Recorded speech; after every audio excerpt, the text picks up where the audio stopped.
Hai, Assalamualaikum. Apa khabar korang? Terima kasih sebab sudah klik video ni dan jangan lupa tekan tombol subscribe.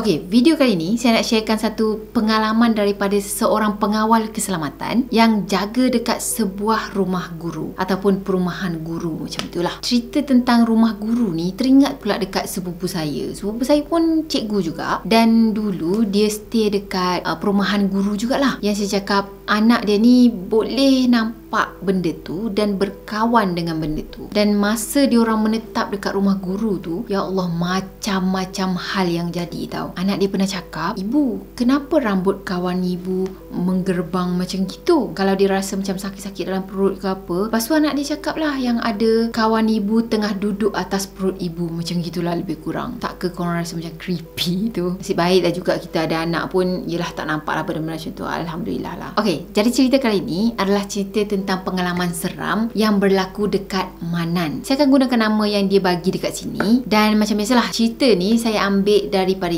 sumber internet. Saya akan letakkan link dia dekat bawah. Dan untuk siapa-siapa yang berkenaan, in case kalau nak buat disclaimer ke apa, bolehlah email saya, okey? Jadi dah sedia? Jom kita mula. Jadi Manan ni, dia memang dah bekerja sebagai pengawal keselamatan dah cukup lama. Dan sebelum dia berpindah ke tempat baru ni pun, dia dah pernah dah bertugas pada waktu malam. Kena gantikan kawan dia, macam tu lah lebih kurang. Tapi Alhamdulillah lah, dia memang jarang nak diusik ke, nak dilanda musibah apa-apa ke.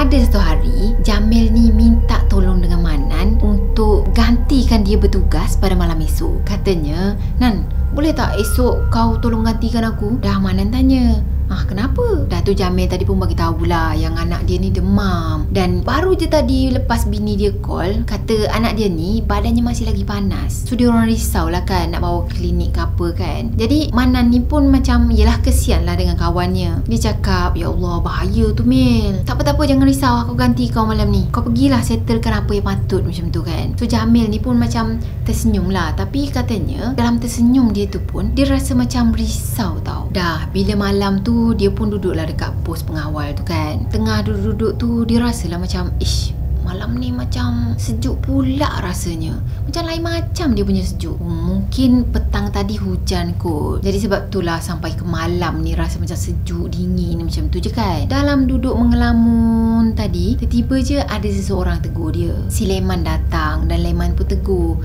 "Kau tugas ke malam ni Manan?" Manan yang sedap mengelamun tadi, tiba-tiba dia terperanjat lah kan. Dah tu dia marah dengan Leman ni. "Kau ni Leman, kok ia pun datang bagilah salam." Terperanjat aku. Leman ni pun cakap, "Alah, sikit-sikit nak terperanjat. Yelah, dah datangnya tak bagi salam, lepas tu tegur macam gitu je. Orang tengah sedap mengelamun ni kan. Maunya tak terkejut." Dah tu Leman ni pun tanyalah Manan ni kan. Leman tanya, "Dah, Jamil kat mana? Dari tadi lagi aku tak nampak bayang dia pun." Dah Manan bagi tahulah yang dia kena gantikan Jamil malam ni. Sebab anak Jamil tu sakit macam tu kan. Dalam sedap-sedap dia orang borak tadi, tiba-tiba ada datang seorang pelawat tau. Katanya pelawat tu nak melawat staf sekolah yang tinggal dekat rumah guru yang ada dalam kawasan sekolah tu. Rumah guru tu sebenarnya satu rumah yang lama tau. Seni bina rumah tu pun memang lama sangat. Cuma katanya diorang adalah baiki-baiki sedikit, macam tambah baik daripada dinding papan, diorang tukar kepada dinding konkrit, macam tu lah kan. Sampaikan rumah tu layak lagi untuk ditinggal. Jadi kawasan rumah guru ni ada 4 buah rumah dan semua rumah tu siap berpagar. Jadi 2 buah rumah guru tu ada berpenghuni dan 2 buah lagi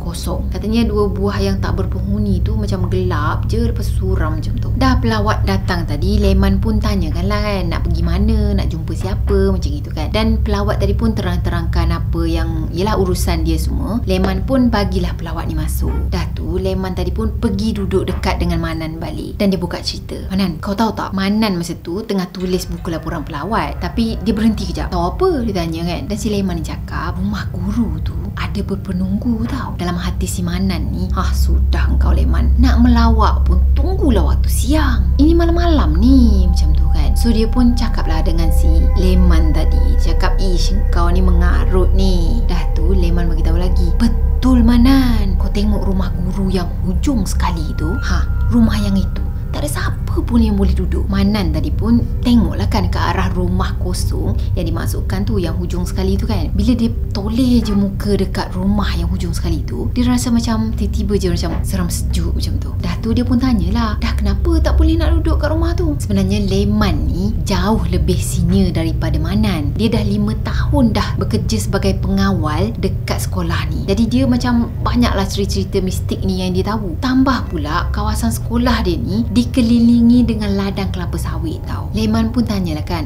kau tak tahu ke? So Manan pun cakaplah, ya memang tak tahu. Ceritalah kan. Masa tu perasaan ingin tahu si Manan ni memang dah membuat-buat dah. Dan si Leman pun buka cerita. Dia cakap 5 tahun lepas, masa tu aku baru je bertugas kat sini. Dulu adalah tinggal sekeluarga cikgu ni, yang suaminya cikgu dekat sekolah ni, yang isterinya pula cikgu dekat sekolah rendah dekat sebelah tu Dan diorang ni ada 2 orang anak. Ada satu pagi tu kecoh kata si isteri ni dah bunuh 2 orang anak dia. Masa tu si Manan ni dah tersentak tau. Kau ni biar betul Leman, kau nak usik aku ke apa ni? Manan ni terkejut lah kan. Dia tak tahu pun yang ada cerita yang sangat tragik dah berlaku dekat sekolah tu. Manan masa tu memang terkejut lah kan. Dah tu Leman cakap, apa pula aku nak mengusik kau? Kau tahu tak siapa yang jumpa mayat anak-anak cikgu tu? Manan tanya, siapa yang jumpa? Si Leman cakap apa tau? Aku yang jumpa. Manan yang dengar tu terlopong je, nak percaya ke tak dengan si Leman ni. Dah tu Leman sambung cerita. Dia cakap, pagi tu aku bertugas macam biasa. Aku ronda dekat belakang rumah guru tu, dan tiba-tiba je aku terdengar suara tangisan seseorang dekat rumah guru yang hujung tu. Jadi masa tu aku pun pergilah intip dekat tingkap dapur yang ada macam sedikit terbuka masa tu. Dah tu si Leman tadi pun diam. Manan ni pun diam jugalah kan. Dia tak nak menyampuk, takutnya nanti tak ingat jalan cerita ke apa kan. Dia tunggu je si Leman ni nak sambung balik cerita dia. Dah tu si Leman cakap, masa tu aku nampak si isteri tengah peluk kedua anak dia yang dah berlumuran darah dan tengah menangis dalam keadaan yang pilu. Manan ni pun tak puas hati lah kan. Dah tu dia tanya, habis tu kenapa maknya sanggup bunuh anak dia? Leman cakap, tak tahulah. Pihak polis cakap yang si isteri ni tertekan sebab anak-anak dia menangis kelaparan tau. Masa tu pihak polis pergi cek keadaan dapur, memang dalam peti ais tu tak ada makanan langsung. Dah tu mungkin si ibu ni macam terlampau tertekan sampaikan dia pergi kelar leher kedua anak dia supaya diorang diam dan tidur untuk selama-lamanya. Manan ni pun geram lah kan. Sama geram dengan saya sekarang ni. Dia cakap macam ni, mustahil lah tak ada makanan. Diorang dua-dua kerja guru kot. Gaji diorang tu lebih daripada kita tau. Ya, saya pun fikir macam tu. Dah tu Leman cakap apa? Dengar cerita, laki dia ni banyak hutang. Sampaikan terpaksa guna gaji isteri ni untuk bayar hutang-hutang laki dia. Itulah sebab suka berhutang sangat kan. Tapi persoalannya sekarang ni, kenapa rumah tu tak boleh orang lain duduk? Tak boleh orang lain tinggal. Leman ni beritahu yang rumah tu ada gangguan. Selalu sangat orang dengar ada budak kecil menangis. Sampaikan jiran sebelah rumah tu pun tak boleh nak tinggal dekat situ sebab selalu sangat kena kacau. Jadi bukan rumah yang hujung tu je yang berhantu, tapi rumah sebelahnya pun berjangkit juga. Dah tu Leman pun tengoklah jam dekat tangan kan. Dah pukul 12 ni. Giliran kau kan nak pergi meronda. Macam tu. Elok kau Leman, kau dah cerita yang macam-macam macam gitu. Sekali kau suruh si Manan ni tepat pada pukul 12 malam pergi meronda. Dah tu Manan pun bangun lah kan. Lah aku nak kena meronda kan, dia cakap. Itulah aku syok sangat dengar cerita kau ni sampaikan tak sedar aku. Dia pun ambil lah walkie-talkie-nya, ambil lampu suluh dan juga dia ambil beg jam yang dia galas dekat bahu. Sebenarnya Manan pada masa tu baru je 2 minggu dia bekerja dekat sekolah ni. Sebelum ni dia bekerja jadi pengawal keselamatan juga, tapi dekat sekolah yang ada dekat Pekan. Jadi Manan pun pergilah meronda kan. Meronda daripada satu kawasan ke satu kawasan. Katanya dia meronda dekat satu kawasan ni, dia akan kunci 1 jam tu yang menunjukkan dia dah pun meronda dekat kawasan situ. Jadi dah sampai dekat kawasan keempat tadi, tinggal 2 kawasan lagi yang dia nak kena pergi meronda. Masa tu baru je dia melangkah nak pergi ke arah bangunan yang ada dekat dengan padang, dan tiba-tiba dia terpandang ke arah rumah yang paling hujung yang si Leman ceritakan tadi. Dia tengok lampu dekat dalam rumah tu terpasang tau. Jadi masa dia ada dekat bangunan yang berhampiran dengan padang ni, sebenarnya dia boleh nampak keadaan pondok pengawal dekat sana, dan dia boleh nampak dekat area deretan rumah guru tu. Jadi masa tu dia nampak dengan jelas lampu rumah tu menyala. So dia pun macam terdetik terdetikkan dalam hati dia, siapa pula yang pergi yang ada dekat dalam rumah hujung sekali tu. Manan tadi pun macam terfikirlah, nak kena pergi cek ni kan, nak kena pastikan kok lah ada orang luar ke yang sahaja masuk ke dalam. Yelah yang jenis-jenis nak cari hantu tu kan. Katanya tak sampai 5 minit dia berjalan, dia dah ada betul-betul dekat belakang rumah guru yang hujung sekali tu. Masa dia ada dekat belakang rumah tu, dia terdengar ada seorang perempuan yang bercakap tau. Dia cakap macam ni, abang nak ke mana ni? Dah tu didengar pula ada suara seorang lelaki yang menengking ke arah seorang perempuan ni. Lelaki tu cakap, aku nak keluar, kau jangan banyak tanya boleh tak? Dah tu dia dengar balik suara perempuan tadi macam sayu, macam sedih sangat. Dia cakap, abang, barang-barang dapur dah habis. Masa tu Manan ada dekat luar rumah, dekat belakang rumah yang hujung sekali tu kan. Dia duduk diam senyap je sebab dia takut nanti orang yang kat dalam rumah tu terperasan kehadiran dia pada masa tu. Dah tu yang si laki ni cakap macam ni, aku tak ada duit, kau pergi cari sendirilah barang-barang dapur tu semua. Dan Manan ni dengar yang suara pintu rumah tu dihempas dengan kuat, seolah-olah macam yang si lelakinya tadi dah keluar daripada rumah tu. Dan tak lama lepas tu Manan dengar pula ada suara anak kecil yang merengek tau. Anak kecil tu cakap, mak, abang lapar. Dah tu si maknya tadi dia cuma cakap, sabar ya sayang, nanti mak sediakan makanan. Dah tu dalam masa yang sama si Manan ni dia cuma mendengar perbualan diorang tu semua tau, tapi dia tak intai pun dekat dalam, tak tengok pun keadaan dekat dalam macam mana. Dan dalam hati dia masa tu dia cuma cakap, kurang asam Leman ni. Dia cakap tak ada siapa yang tinggal dekat sini, ini ada je orang kat dalam rumah ni. Dah tu Leman tadi pun pergilah daripada rumah tu. Dia selesaikan tugas-tugas dia yang lain kan. Dalam masa yang sama dia macam marah sangat dengan si Leman ni. Dia cakap, oh kau ni Leman suka sangat mengusik orang kan, siap kau nanti. Jadi masa tu Manan ni menuju ke arah bangunan yang ada dekat padang tadi lah, sebab kerja dia yang dekat situ sebenarnya belum siap lagi. Cuma sebab perasaan nak tahu dia, sebab itulah dia datang ke rumah ni dulu untuk cek lah keadaan rumah ni kan. Tapi belum pun sempat dia melangkah lebih jauh lagi, tiba-tiba dia dengar ada suara tangisan daripada rumah yang hujung tadi. Dan dia pun palingkan muka tengok ke arah rumah yang hujung tu kan. Dan masa ni dia tengok rumah tu gelap gelita. Dah tu Manan terkejut lah kan, dah kenapa pula tu? Dia pun berlari anak. Dia berlari-lari pergi ke arah rumah yang hujung tadi. Dan masa ni lah dia intai dekat celah-celah tingkap yang macam terbuka sikit kan. Dia cungkil tingkap tu dan dia intai. Dia nak tahu apa yang dah jadi dekat dalam ni kan. Masa tu Manan cepat-cepat pergi ke arah rumah yang hujung tadi dan dia cari celah-celah tingkap yang boleh dibuka untuk dia hintai masuk ke dalam. Dalam dia duduk kalut-kalut meraba-raba tadi mencari tingkap tu kan, dia tersentuh pintu dapur tau. Dia tertolak pintu dapur dan pintu dapur tu terbuka. Masa tu keadaan dalam rumah tu sangat gelap. Hanya ada sikit-sikit cahaya yang masuk daripada lampu jalan. Dan bau dekat dalam rumah tu memang sangat-sangat meloyakan. Cuma Manan ni dengan perasaan ingin tahu dia